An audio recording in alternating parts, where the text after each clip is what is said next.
What's your name? My name's Stephen Foehner, and I'm going to be showing you all how to do texture on your wheel-thrown pots with sodium silicate. I don't know if any of you are familiar with it. It's usually a deflocculant used in casting slip, or a lot of times used in making terracage. It allows your denser particles to settle and the finer particles to stay up top.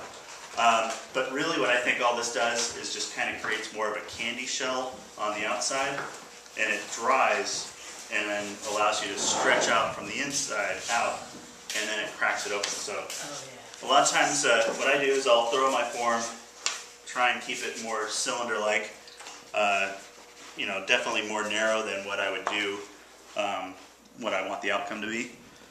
And then I'll use my rib and make sure that the surface is clean from most of the mud.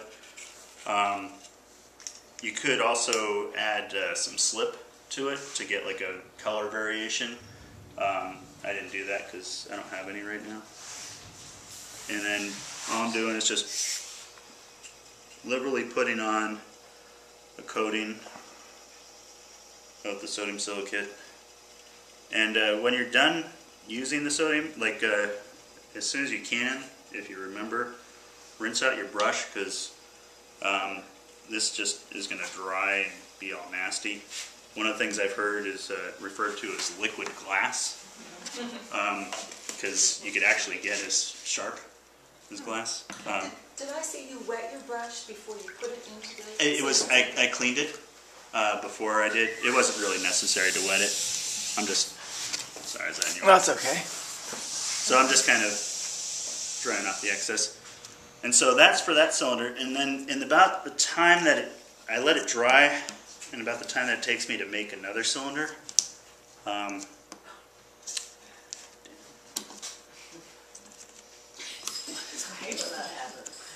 sure you're not? You might need to edit for time. No. It's good to see how life really is. She pulled a Martha Stewart on us up there and just pulled it out, already mixed. We don't want that. So I made another one earlier. You're Mr. Stewart. What do you mean? I'm going to Washington. So I've allowed this to dry a little bit just to kind of get that candy shell. And then all I'm going to do is with a rib, I'm just going to expand outward to kind of belly it out and allow it to crack out a little bit. Crack out? Yeah, crack out. Yeah, so you can kind of see where on the surface it's kind of dried, and then it just kind of started breaking out. So the further out you go, the more it's going to have, like you could have small cracks, you could have tiny cracks or large cracks. How does the glaze adhere to that though? Is there any problem with getting glaze over it? No, not at all. No, because what will happen is I'll go ahead and biscuit, and a lot of the, you know, there'll be maybe a little bit of the sodium, but I think it'll just kind of flux a little with the clay.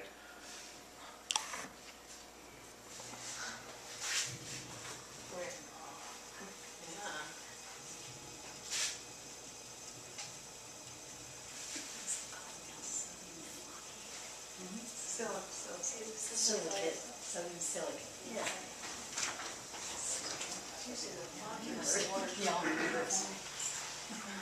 I used it in the studio. Was this something you had seen before, or you just happened upon it? No, I had seen it before. A friend of mine, he was a graduate student at San Jose State, Roger Yee, really cranky guy but awesome at the same time. He was the one who showed me this, and I don't know if he saw it. I know who makes it very popular is, I think he's like a Texas or Louisiana potter, yeah. Randy Brodnax. Brodnax, yeah. Brodnax, yeah. He's done a lot of this, and I think he's got it down pretty good. Are there certain types of glazes that work better than others over there? I would imagine like your pooling glazes, like your celadons and your temakus and all that, where they'll kind of pool inside the cracks, and then you'll have like your highlighted surfaces, so it'll really make it pop. You could do other things like you could do not kiln washes, washes of Oxides. oxides and all yeah, that, cobalt. and then add a glaze on top, and so that'll really help accentuate it. You have your example? No, I don't. You gave it away. I gave it away. Is that one of those T-bowls up there not have it? No, that's actually a crackle slip. It's a little bit different. All right, very good. Thank you. Thank you. Thank you.